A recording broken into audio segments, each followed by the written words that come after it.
Yamamo akwaba. Afeka siyabono enchiremu enye. Minister for Communications, digital technology, and afe innovation, Samuel Nate George, Eden Smatija, Echirimusem. Ghana Mampenin, John Dramani Mahama, Arisa Eddie Agunasum, se on kanchre o my Ghana. Enyumeku ahodwa, o my Yasika, Eddie Baby radio stations and say, or Sra Mada, Emo Marco, Edusia 964, one of my license, Ewu, Nanso Nyade Moko Piasika renew no, Endra Domosha Omosenko Munya Juma Efrisabasa, Etiamla, na Enyadi Kwankani Ukram. Na Sam Dodge H. say, Ghana man penin, John Dramani Mahama, and nam Abadai Kasia wo, Edimo, my Ghana Tino, or Chirimusem. Yes, answer Trofo Quahoto on the Meteor stations, no. About home Madiaka stations, Mamma Bosme Bar. If we say National Communication Authority for Eternity, I can say NCF no. No more Major Pepe, Nanso no, not Ghana man penayam shint no chim man home dia. Now ma one Bosme Bacope. No Francis, when I can be a Modiano, one etimi concotia. Nanda da some church, a copy of my spectrum. Na a yejuada, Jum Bossemeno, Nada Natas to do me, no, and our cousin the Witcher Musem. Ghana man penny say, on country radio station. Amba Madia Mutumi Crata from Monsemo no Euranamo say. One more Madia Nakabia Modomco to Efris Abanisa, and Concane. Wasaka say Chirimisem. Way in Jessa Sabi, Sawa Yadana won't be, or Bomoko. So Mongo to Yasicana was some bar corner so dear. Or Bessa Joma Lances no, Eddie Flu of Monsem. And not some Dutch and the Doctor Massive German, or the same say. And other two down Massive German. Our goal is not punishment, but accountability, order, and the responsible stewardship of a public critical resource. This is not routine housekeeping. This is a declaration against impunity, abuse, and inertia. The airwaves do not belong to the powerful and connected. They belong to the public, and we are duty-bound to govern them transparently and effectively. Our fight is not against free speech. It is against lawlessness, asset misappropriation, and regulatory defiance. I remain committed to reclaiming what rightfully belongs to the Ghanaian people and laying the foundations for a fair, modern, and technologically equipped broadcasting sector. Once again, Mr. Speaker, due to the clemency His Excellency the President has asked for, there is 30 days from today for all defaulting media houses to rectify their defaults and breaches. And Mr. Speaker, the ministry has shown that we are willing to reinstate. Earlier this year, we shut down 6 media houses who have all rectified their breaches and they have been reinstated. We urge the defaulting media houses to take advantage of the President's clemency for 30 days. I thank you, Mr. Speaker. Any awoti ye Minister for Communications, digital technology and innovation, Samuel Nate George and our tenant kay. Nanuachi Nedo Mashabetrum, one banu on the crane say adeshia, one ewe futu Mashabetran in the Dendam for Alexander. After your markets original, Mashabajum Eka Sandra and Wichimisem. Onim the NTR, Assassin Radio, and Afin so won't to me radio no. NCF to me Mutumi Crata there from so Chimisem. A banner sana is any pebble on Tata or no. Chama won't to me a ban way by any Samuel Kubai. A Tata and Hunan Kran, Jabanesa. Nay, I dear Bano, Abon Trimo Posen in Pebia. One enough no better town. What you want with ye? A there from Sabaya Bomutumia Juma, and yes, confirm Botuna. And as some Dutch H. Rimusemra, and a year Jumenti. Alexander for your mark and the Okan Jakakran, okay, and Falcon Mukra. Why should Assassin Radio be denied the opportunity to broadcast? Why? Why will Wontumi be denied opportunity? Why is Wontumi suffering? Why is Wontumi suffering? Why is Wontumi suffering? What has Wontumi done? What at all has Wontumi done? Mr. Speaker, if we say we want to perfect our democracy, then we must be seen to be walking that talk towards perfecting our democracy.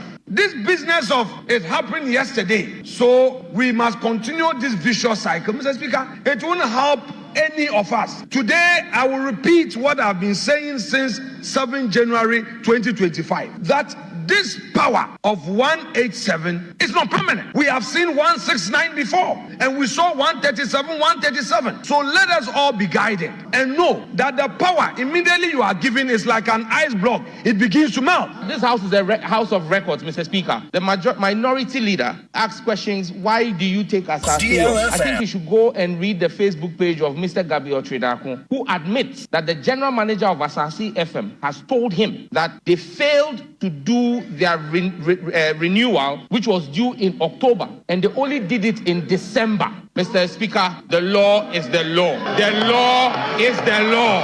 I thank you. Any out here, Domoko Mashibajum, one bad on the Ukraine, so Yadeshia, one away for two, one Mashibajani, the deal with the Yam for Alexander, after your marking, and our taste some Georgian so, Esha Nadrin, Edia Fahum. Nana Quacramona Charles, Aya Esiacon or Retu, Aya Mashibajani Mandeshia, one more ever a bilim, on also Kasai and which them same. Only the entire make say no, Sir, media stations are hold on penny for you to me crack idea from him. O Chilema, or mine gonna come up a memono. In some trap for about papa, and my corner name you pa. Afi wuko, Enquires hold on and swa. Radio station a boy you madame, and the boy, my mentioning, and nothing crunkuman and so. Etimetten Smahodoa, El Cosso, my gun mo. Nesanti, Ebanesan and net, and penny for me, Yaquanya, some Ghana. More person more can you pack us a body shenny him. In Tenagan and Becas, I just say Kutriasica, Aden, Bonneban or Mary Aye. O James animal 2 and penny for two no. Adenti anamunim sagana mampeni obapachawo ama wado sessions yenjo mutumi krata wa maka ntem number to milvoke o license e ka kira wana mo se mo suspend o mdwumadie be se 30 seconds mo sa be ka kira o man se mama mbosom baako o chem sa na moto mutu no eye settings wasaka se kire mi se wahunu se we de eye hunehuna wano mpese wo motata ni mpaku a wo mo sika no mabebe wado stations a wana mo ye MPP4 entina mo ye sa na mutu nso mo Ghana bakamika bembo no. It's true that the media is the fourth estate of the realm. And then within our democratic dispensation, Mr. Speaker, we know the role the media has played and continues to play in entrenching multi-party democracy, in entrenching democracy in our country. Mr. Speaker, if I listen to the minister, I got the impression that we are about to monetize free speech in Ghana. Mr. Speaker, in our communities, Mr. Speaker, we all represent constituencies as we sit here. And we know the roles these community radio stations play. So even if you talk about commercial radio stations and TV stations, I wouldn't bother too much. But what about the community radio stations? You've listed about 62 radio stations and radio and TV stations. Most of them are community radio stations. If you stop them from broadcasting, how do we communicate to our communities in Ghana? Mr. Speaker, the 1992 Constitution did introduce freedom of speech and then expression, including that of the media. This minister, this honorable minister, when he was at the opposite side, was the number one person who went all over the place complaining about the decisions that were taken against some of these same radio stations and TV stations that flouted the law. Now what has changed? Mr. Speaker, what has changed? If you plan saying that think that the decision is arbitrary from our side, we think that this decision was not taken with the right mind. We think that it was targeted at some political party people who own radio stations. And we think that it's good that the good people of this country will rise up against this decision. We shouldn't allow political parties, we shouldn't allow the NDC. And here I would hear my journey the Madeshia. One ewo ebrim, ni den edo ni mnyam for Charles. Esiakon oretu nene enauti. Yentwa kasiebone so na nkitahudie akoso ewe ye Ghana ban ene Ghana Registered Nurses and Midwives Association fu asese no inputu a eba no hu se nkrahye wo mu ye papa na nkitahudie no ekoso ewa abra ye health committee e de mamrahye bedwafo sanso ana ye Ministry of Health any Ministry of Finance ana ye Fair Wages and Salaries ye commission for ene enamuginafo e de ma ye Ghana Registered Nurses and Midwives Association for ne hie mu a omobo omodia egitu mu se ye na wotwe mienu ntem omobo abo mo ho na omabehia se ne be ya omoni aban bekasa na eye Entiase akoso ewo mfimpi mienu ne aduonu nan nim no ometimi abomodin aye nhyehyeye se ne beyo mu na betimi ate omo ho ase na we na aban esre eye nurses for any midwives so omommodin an omonko ejuma na omonko no omonko hwa yare for ne sanse hu behia pa so mbema eye mpuntuo ne ayare setimi akoso ewo man mu ewo abra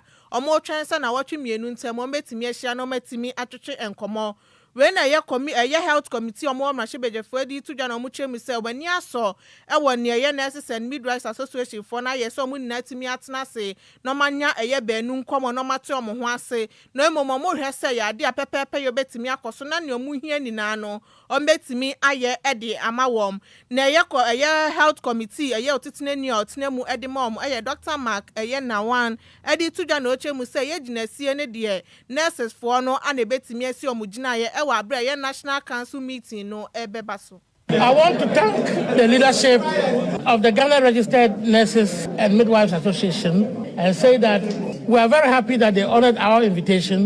And the same thing goes to the Ministry of Health, the Ministry of Finance, and Fair Wages. They were all in to assist us. And of course, my committee members, the honorables, all of them were here. And we must say that we've been sitting down for the past 4 hours, from 10 o'clock up to 2 o'clock. And we've had a very fruitful negotiations. We've tried to understand each other. We have tried as much as possible to synchronize our activities. And now what we can say at this moment is that the discussions were fruitful, and we've asked, or the nurses have requested that they have to go back to their council. But they have to go back to their council, and then we'll come back, or they'll come back, or we'll hear something from them. I think that is fair. If the Busapayans to send you to go and lead a discussion, you have to bring back the information to them first before any other issue can come out. So at this juncture, I know that you want some information more than this, but let's just exercise patience.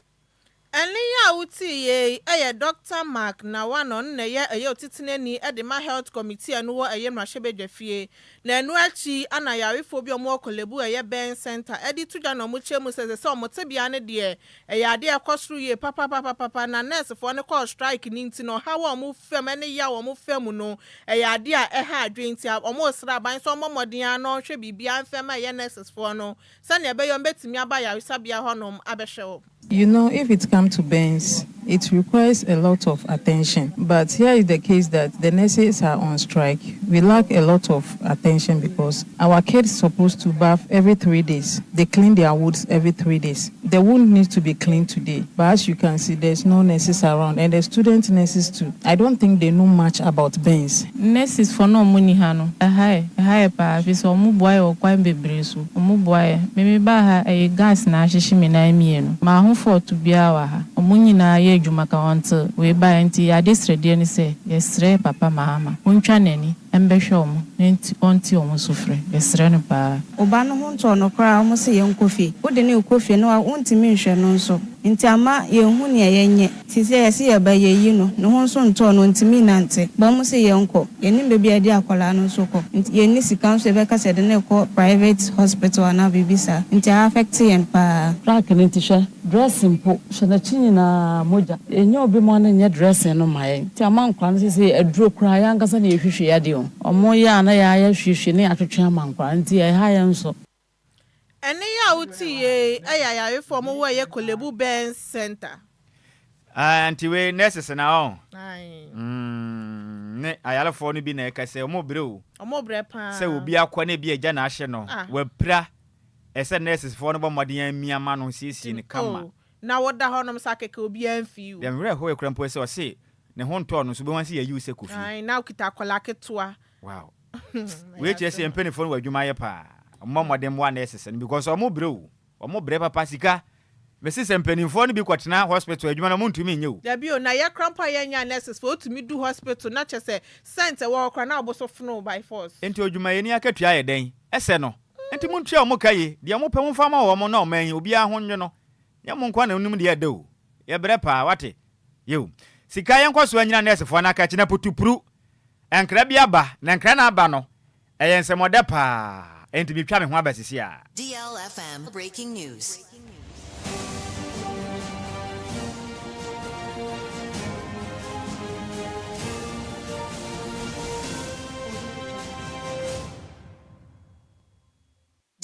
DLFM breaking news.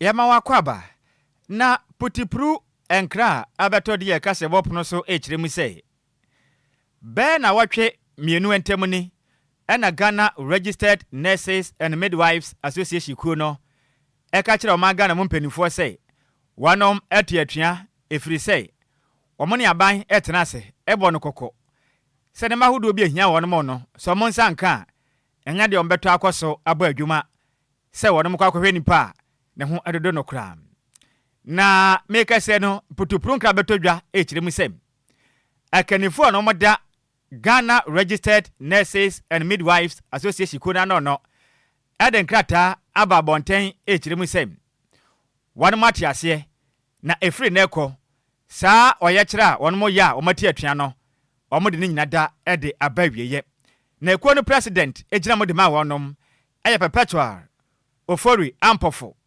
enne de adankra mo prema temo ene nsɛmtwerɛfo ahia ene ɔde ato yɛ nim sɛ yɛnka nkyerɛ ɔman Ghana mpanifo nyina ne sɛ esu a yesu ene benaba a yɛbɔ no wɔn mate ne sɛnti wɔnom ene ɛbɛyɛ adwen ma wɔmɔde akɔkɔyɛ adwuma ɛde asom ɔman Ghana ayarefo ne kasa mo ene wɔkyerɛ mu sɛ ewu mu sɛ mpanifo mmɔden ene ɔmo sinkunwa a ɔbosoma yɛ wɔ mu ne danda tɔ so nkron ɛyɛ aso ahwɛ ɔman Ghana yɛpɔ moden so ena afen so Fair Wages and Salaries Commission ebo made no musinkunwa pii nanso enya de antiase etumi baaye na mpanifo akase na mu kyerɛ mu sɛ ade abaako a etwa mu nsunum na wɔn mo dwene ho a wɔn mo ntiase akura ne sɛ wɔnam monten asema a wɔte ne sɛ nursefo no mpanifo bi akɔgye sika ɛde afam yokubo no mo de asɔre ɛde ati aban wei enti na mo yɛ ɔyɛ kyerɛ wɔn mpɛsɛ wɔn yɛ saa na ɔsoafo a ɔhwɛ ɔmanga na pomuden so no ɔmo ma ne ho hyehyɛ no na mo ka sɛ ndi sama yokubo ba yɛ pɛ ina ne magye nsɛmu sɛ bɛyɛ a mfimpim yenu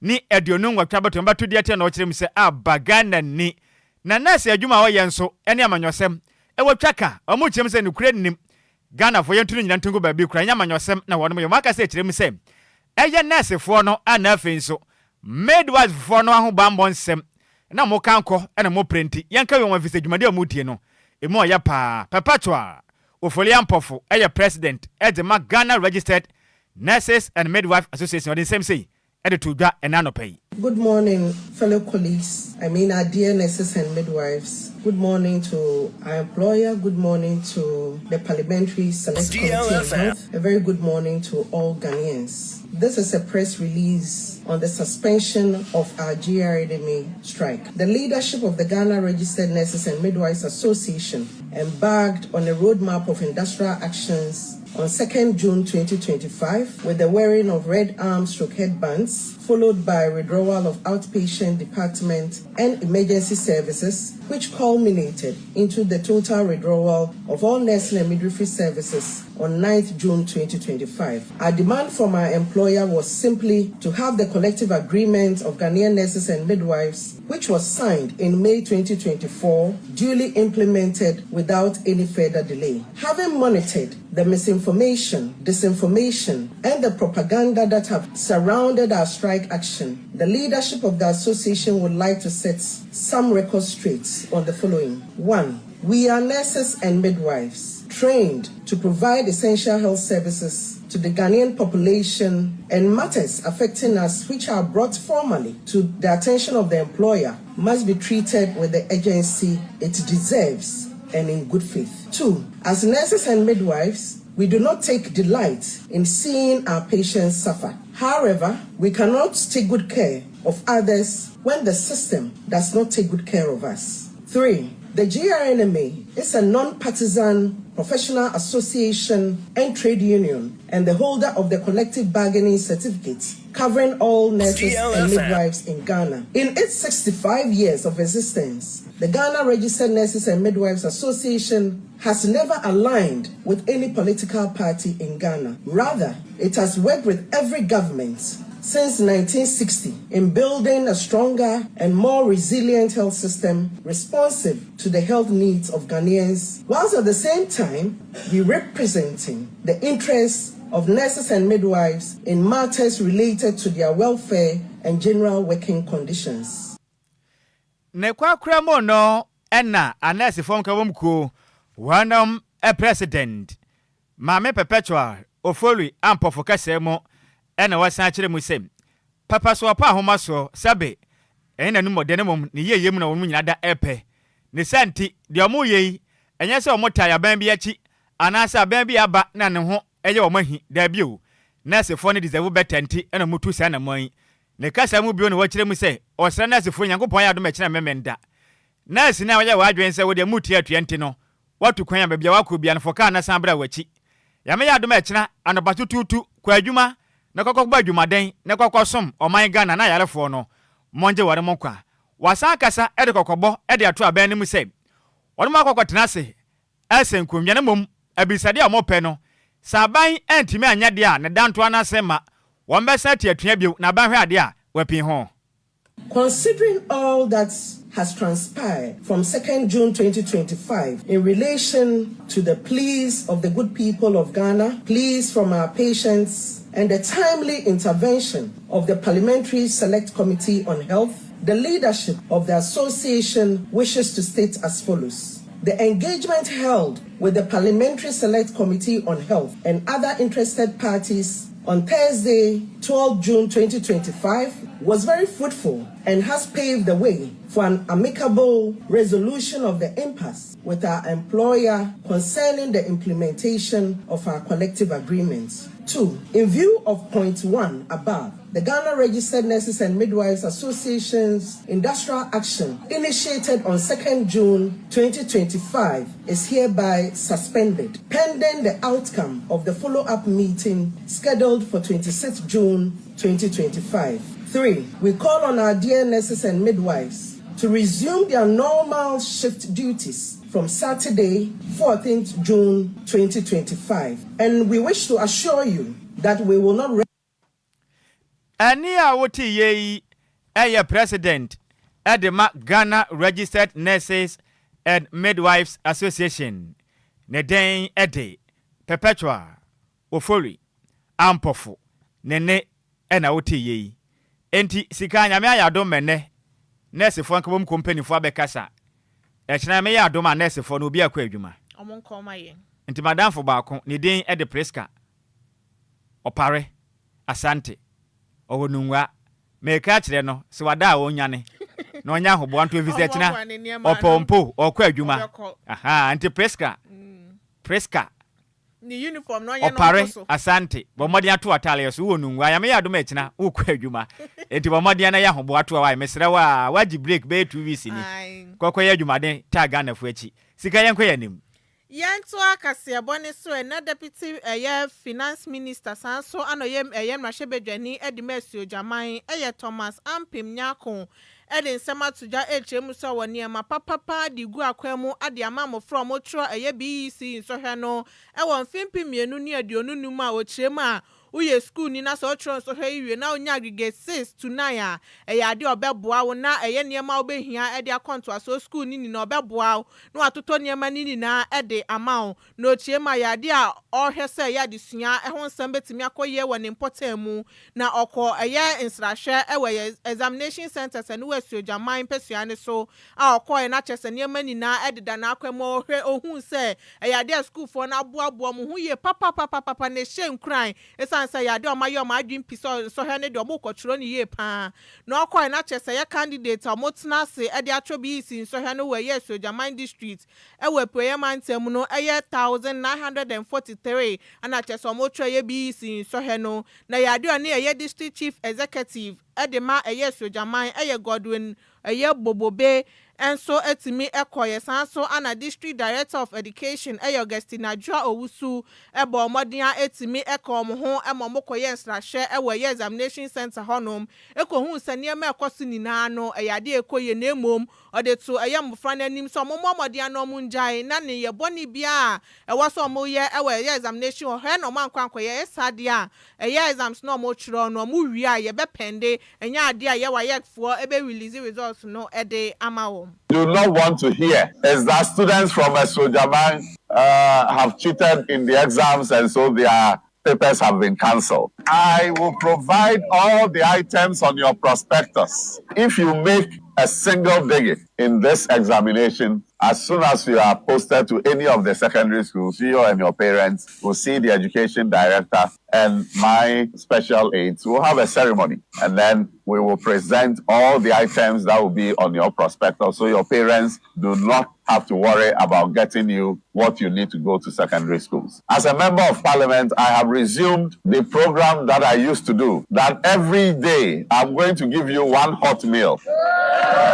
So today, after your first paper, you'll be given jollof, rice, and chicken. DLFM. Eni ya uti ye ayem na shebedwani Edimesio Jaman Sanso no ye deputy finance minister ye Thomas Ampem Nyako nanu achi ana district education director Augustina Adwoa ebo ye na shebedwani abaso ye pa se watimi aba no abehwe mofra no na wo chiem aduane ode ma mofra no so bebo mo no matimi atro mo papers ni ye. Most of them, when they break, they have to go buy something to eat. And the food available at the centers by the cooks who sell are few. And that makes it very cumbersome. When they have to get in for the next paper, it becomes a problem. And with the hot meal, they are going to eat the right time, prepare themselves adequately within the shortest possible time to get into the examination room for the next paper. 1,943 students or candidates are writing, and we are hoping and expecting that we get 68% in all. Because last year, looking at the performance, if we want to improve, then our target should be 68. And my students and my teachers have promised me. So we are hoping that they will do their maximum best to improve upon last year's performance. Eni ya uti ye district education director ye Augustina Adwoa Agyei ne krakra mu na ye adisuafo no omoso kwatwa ye bi sin so he no nsem edituja. I'm very proud of what a member of parliament, Thomas Ampem said to us, and I promise to make a single grade. The fact that the NP is going to provide our prospectus for us when we're able to do good, I think we are going to challenge and do our possible best so as we can get the prospectus that he has promised to us. DLFM. Eni ya uti ye adisuafo a omotro bi sin so he no Westio Jaman. By Sika Esojaman why do? Papa. Or said then jollof rice and chicken. Wow. Yami adoma nesi ya on. Mr. DLFM for mama kwame kwatwire bi wate. Kofi sa obeko. Omo no awache mra ana. Omo no awache mra. No mapega wi de agusu ama no. DJ Omari ono minimu se wo pe banku se den. Ono opede mu odu a. Na banku na. Ji banku ni eyi apeto prenam. So ma peto pre. Aya no ma wo nwuram. Eno na ni je ho pa. O some de afia sugar ka ho. Afia sugar de anya no ho aduane o. Se fia de onum se ana. Manka ni ya na. Kakra bi obedi.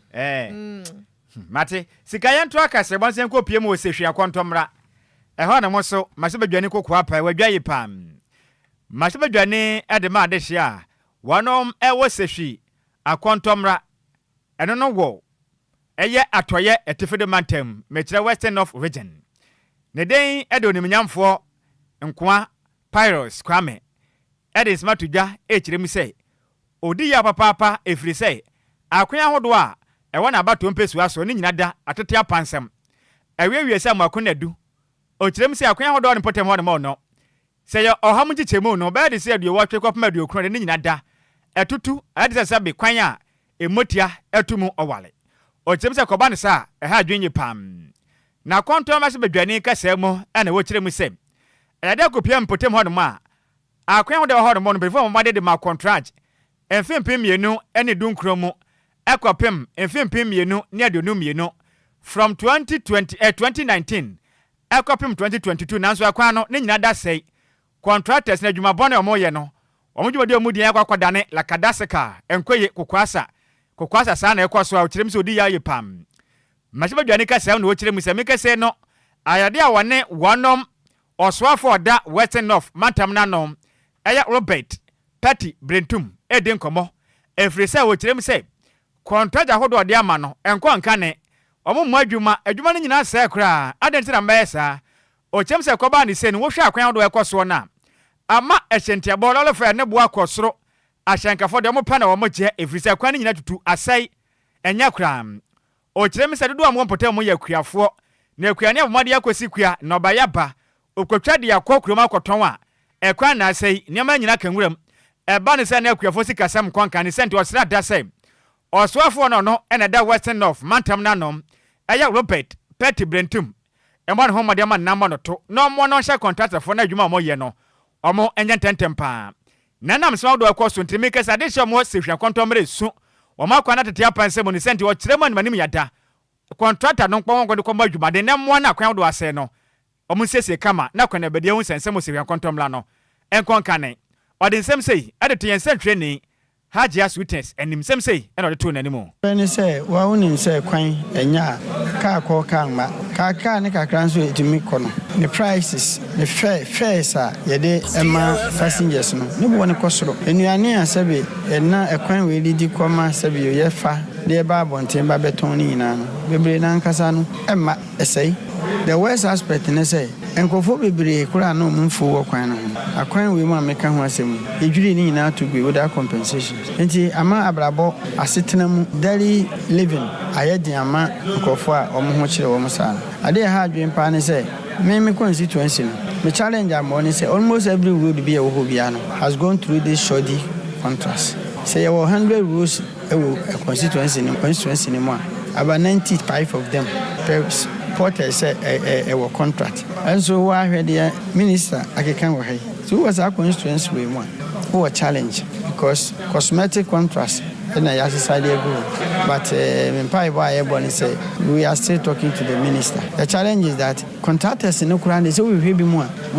He didn't know what you're building. So company limited. This company limited. But until Empire is a constituency for Ombenya Boteri. Ani a wotie mashibadwane adema adehia wonom ewo sehwi akontomra ne den ede onimnyamfo nkwa Pyrus Kwame na kase boy yensem training Hajia sweetness ene de amane boy ebesom ye ne yenyina wesu na yenkenka madwenkyere ne bitew na yemfa ensom we every master plan adwini akwentampo na ochese kase bo no emo de pasa na man here live edi freaking tampo na wose happy birthday goes to eye manye na mele abuatu wose na ewa woda na wo eye Toronto Canada yankopon hira apa na nya kese wose nim fan kyerɛw no ma bibibia wo pɛ wasase we so meda se pa master planner we nso every Richard ahwe na wo kyerɛ mi say we dey good afternoon Nhyiraba Kwadwo Sammy B ene Adwoa Agyei Sikapa se kase bo no emo da pa sa no ma na manam DJ Ghana man fidie ne so ewo Bwetire station honom na Ghana fo nyina etie kasebo no edi fredi DLFM na so o me adwumaden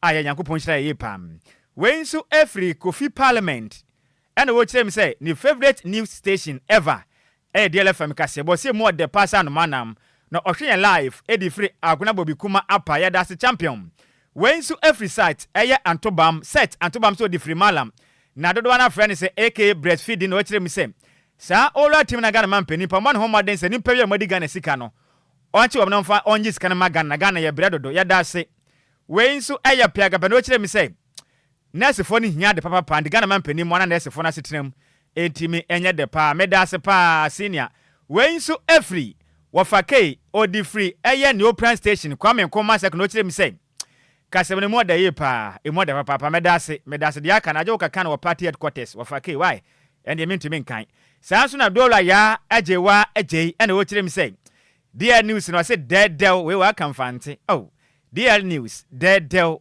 no say nja kese nkoma twasunte Sammy B me wo fa we o ha adwen o twasunte Sammy B and afinsu DJ Zigby ene Adwoa Agyei Sikapa no say kase bo no here live edi free Christian Village achemota ya dase me dase me wo fa se wenzu every kobi asama na wo kyerem say good afternoon Alhaji twasunte ene Adwoa Agyei Dumso Levi o chemse ekasebone mo da pane mo no yankopɔ ya adoma afrese ye nyina ye kwa akotwe BC ni bio visa mika se de wache beba ena yi Adwoa so beba de a adentene se wotene fie kwatwe pepa no foforo kran o se wo enjoy news no life pa kobi asamo ameso me da se kobi me wofase me chia pa na eyi kasebo no Sikapa se ye DC ana ye budu komu se den pon ni akoye ba bi kra na senior bomadi ana boa me na me wafa ase ba ko ebutum e wo Prisia na me ma no awoda pa se onim se ne Yankopon ya adoma kwesi ada eye mema nyina eda ane mema nyina awoda enti we ya de a emu de sa no manam enti edi kan hwa na odi kan ahwe no body tell ne yenko oh me we she fia form be mani na da bi she ase afiri soro yes me we she daddy happy Father's Day me pese de obodi no we se den daddy di papa no ba me kra ni age daddy ane first way me we she no happy Father's daddy Day daddy Lumba na kan daddy for doso daddy den daddy Lumba kasa na yentio me wish a happy Father's Day in advance. Na fe ma ba efia mbema ni na enemy friends some ye mbema me cousins enemy schoolmates ni na the first me ni papa ne de e na wo ma me ye hwan me ma me efia ha na ye ma me ye hwan eh mama Lumba enti de na wo ka kire no say we ye Father's Day enti de an ye papa nyina wo nyini cha Yankopon hwe support de hwe na aduane pa wo di o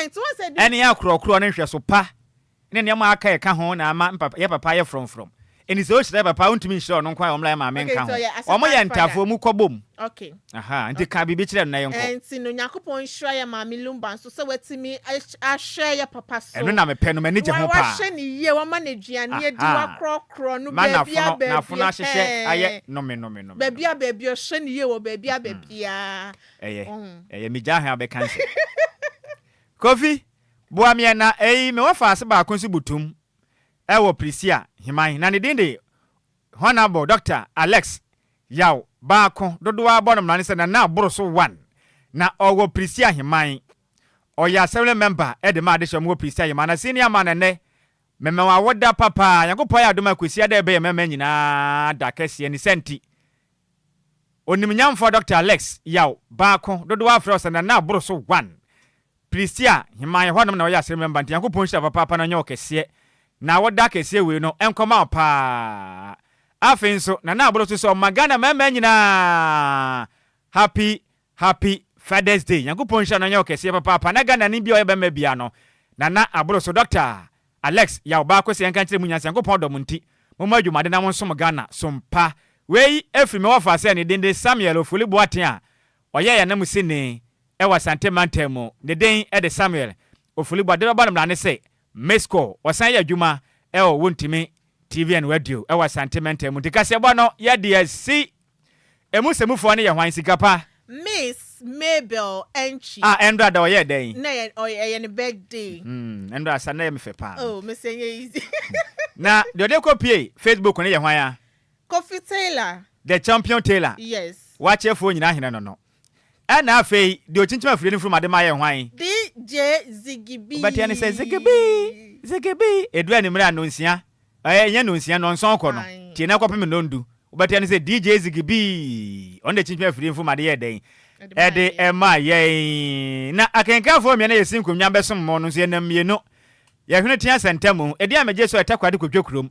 twabe wo de hyekrankron Nhyiraba Kwadwo Sammy bi wo hyeme kurom a bomode abomra ne se hunsuo mponi me nkra modi ahya dakam ayala haji Abdul Twasonte mene mo fa se ba Adwoa Agyei Sikapa ne mra ne aye den Dum Solevi ye kwehwa na eba na Adwoa Silky na asa na mebo ne mra ne Kwadwo ma me wish madam fuwe yeah happy birthday enkoma eye charity ejewa asamwa Mama Ness and there your bed in Yankopon ensure pa no nyi wo free adumu enkwa adumu onye wakoma so de ni na emfa emma o ma kwantenten ahoden ani sika bebre se ne be ya bibie ni asawa wonim dada nti Yankopon ensure eye charity ejewa asamwa all right sika ye so hwan na eba na Adwoa Silky achire mu hima efifi mu hima radio mu ya santua enkacha hima Michael Jackson Endra kacha na se ne video bi o menchenti aye won hia me akiro no wonye